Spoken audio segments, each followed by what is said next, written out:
Tu te sens peut-être rejeté, isolé, écarté, mis de côté. Peut-être que effectivement on ne t'intègre pas forcément dans des groupes, dans des invitations. Et peut-être que tu le vis mal. Peut-être que c'est souffrant pour toi. Si tu le vis très bien, c'est super, c'est génial et cette vidéo elle n'est pas pour toi. Mais si tu souffres de cela, et je comprends que ça puisse être vraiment souffrant parce que c'est jamais agréable de se sentir à part, de se sentir écouté, écarté, de ne pas se sentir entendu, de ne pas se sentir écouté, c'est effectivement très inconfortable. Bien écoute, si tu te reconnais là-dedans, on ne t'invite pas, on ne t'intègre pas, on ne te voit pas. On te parle et puis la personne tout d'un coup elle ne t'écoute plus. Tu vois, ou même tu parles et on ne t'écoute pas. Il y a de fortes chances que tu portes une blessure émotionnelle du rejet. Peut-être effectivement que dans ton enfance, tu n'as pas été un enfant désiré, ou pas du bon genre, ou tes parents n'avaient pas forcément de temps à t'accorder. Et tu as pu ressentir, voilà, ce rejet. C'était un environnement, pour le coup, qui était inconfortable, désagréable, et tu as perçu dans ton corps beaucoup de sensations, de perceptions et de sentiments douloureux. Et alors, qu'est-ce que tu as fait pour te protéger, inconsciemment bien sûr, on s'est suradapté quand on est enfant, eh bien on s'est coupé de ce monde extérieur. Parce que quand je suis en lien avec ce monde extérieur, je ressens des choses très inconfortables. Donc je m'en suis coupée, ce qui fait que énergétiquement, dans ma vibration, tu vois, eh bien, j'émane cette coupure, j'émane ce rejet. Et alors, la connexion, elle ne se fait pas. Alors déjà par protection, parce que j'ai pu, pour le coup, développer un attachement évitant. J'ai enregistré que le lien est souffrant, donc je me tiens à distance. Je n'en veux pas. Je peux avoir vraiment un gros problème d'engagement. Je peux avoir très peur de perdre ma liberté. Je peux avoir très peur des intrusions, tu vois. Quand on est trop intrusif, mon système de défense, c'est la fuite. Mais le problème dans tout ça, c'est que voilà, comme ma vibration est très faible et très... oui, très faible. J'émane pas beaucoup. Ma qualité de présence, je ne suis pas, j'ai un problème d'incarnation. Je ne suis pas véritablement incarnée. Je suis dans la fuite. Je n'affronte pas les situations. Ma voix est peut-être très faible. Je ne parle pas fort. Je ne parle pas beaucoup. Je suis timide. J'ai pu développer un côté transparent. Voilà, ne pas être vu en fait, parce que comme ça, voilà, je ne vis pas de rejet. Mais voilà, le côté douloureux dans tout ça, c'est que par voie de conséquence, on ne m'intègre pas. Donc si tu te reconnais là-dedans, c'est qu'il y a de fortes chances, effectivement, que tu portes une blessure émotionnelle du rejet. Et si tu veux la soigner, eh bien, effectivement, peut-être que lorsque tu étais enfant, tu as conditionné que tu n'avais pas le droit de prendre ta place. Et c'est pour ça que, comme c'est une croyance qu'on a enregistrée, eh bien, on grandit avec. Et on vit avec cette croyance. Je n'ai pas le droit de prendre ma place, donc je ne la prends pas. Mais si tu ne la prends pas, cette place, on va pas te voir. Tu vois, on va pas... Les personnes, elles n'ont pas un désir intentionnel de te rejeter. C'est vraiment une question d'énergie, de vibration. C'est presque si on ne te voyait pas, quoi. Parce que ton énergie est faible. Elle est faible. C'est pas péjoratif quand je dis ça.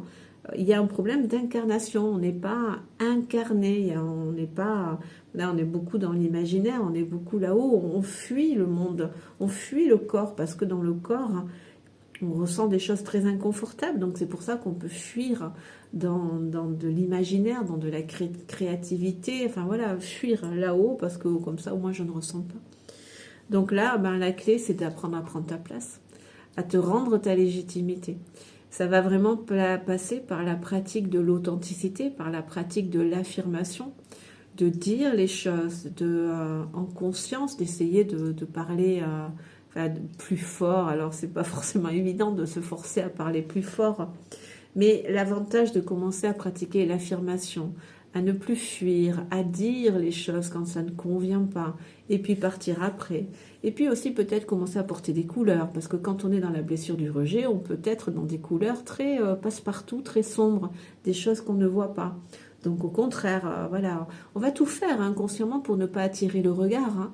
Donc ben là, en fait, si tu veux travailler à soigner cette blessure, c'est apprendre au contraire à attirer le regard sur toi pour justement apprendre à accueillir ces vibrations, ces énergies, apprendre à discuter avec les personnes, à communiquer, à dire, à proposer aussi.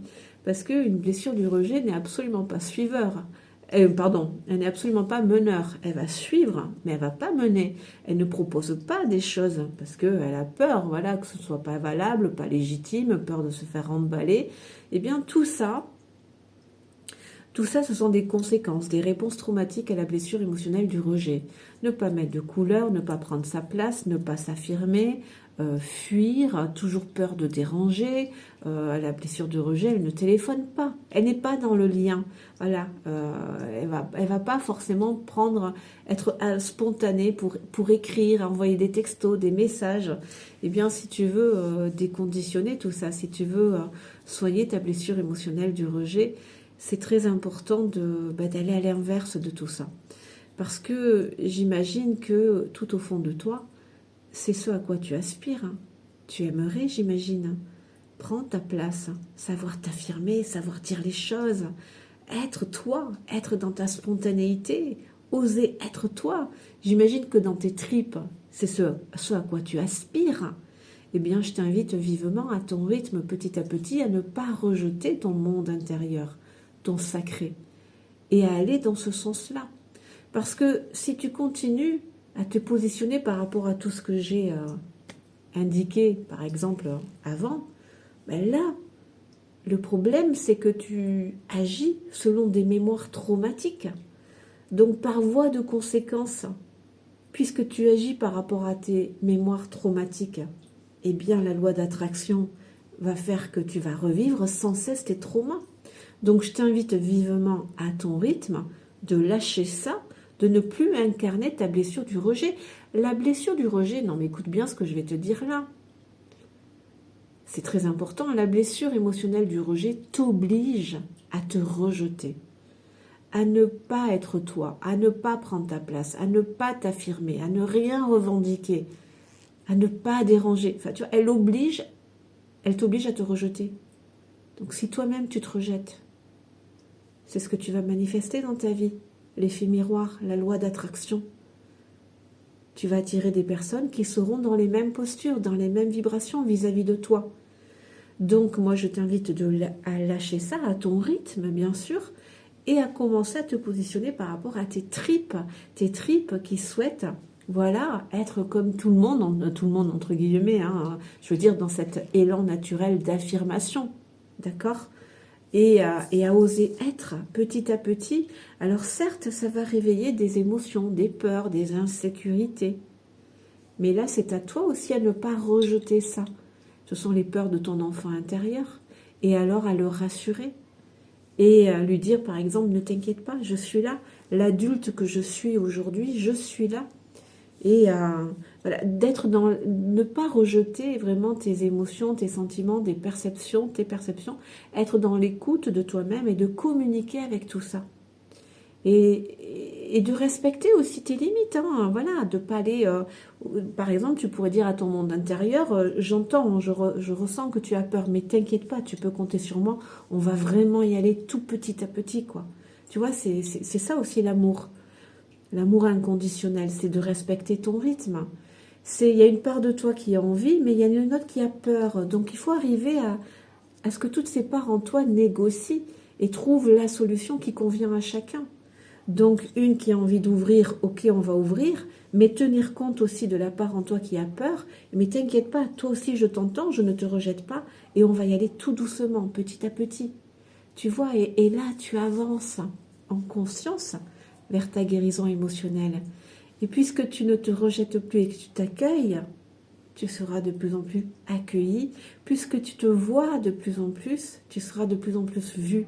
Puisque tu t'accueilles de plus en plus, tu seras de plus en plus accueilli. Prends bien soin de toi.